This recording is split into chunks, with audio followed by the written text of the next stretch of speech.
Fog.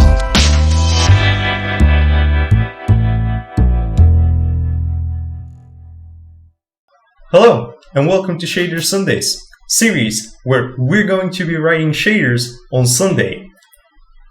Pretty self-explanatory, innit? Today, to kick things off, we're going to tackle something simple, something easy, something fun. That's right, fog.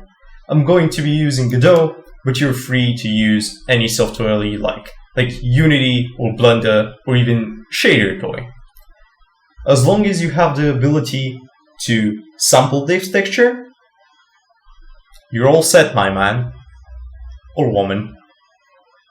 With all that said though, let's begin, shall we? First, we need something to apply our shader to, and that something will be a plain old quad, but it kind of stands there, like some kind of rectangle. That's better now. Well, no really, because it blocks the view, and that's kind of interesting. So let's sample the screen texture instead. Ooh, would you look at that? We see beyond the quad. But it's kind of reminiscent of a dirty window. And why is that? It's because Godot shades the quad. Let's tell a window on that.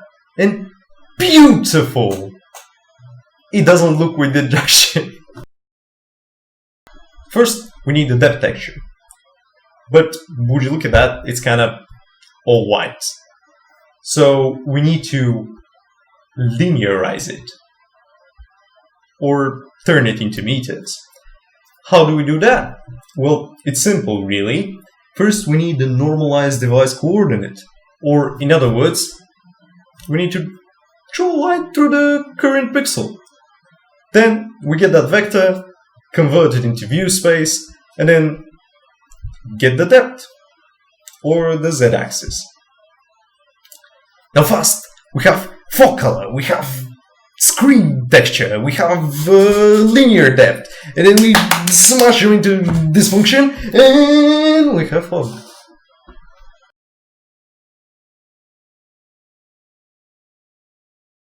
That's bollocks though, because real fogs aren't constant. They don't look like that. They're more lively, more dynamic. So how do we get that dynamic density?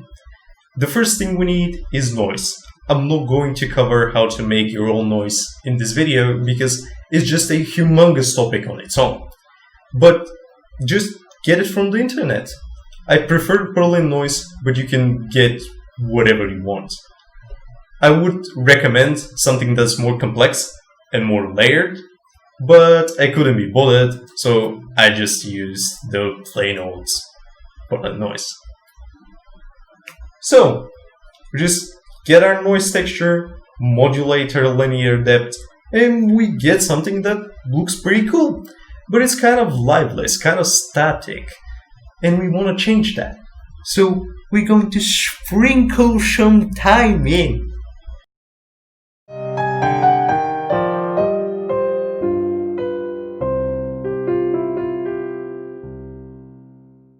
We can use pictures, so we replace the noise with picture, and the whole shit becomes absolutely worthless.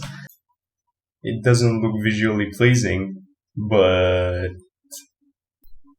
Pepe the Fog. We can also do that with a video, and in the description you'll find an example of what this looks like. Check it out, you dumb f***. If you made it this far, thank you. I appreciate that. It will mean a lot to me if you subscribe. Also, be sure to check the Git. I've linked some resources that you might find interesting. Also, bye!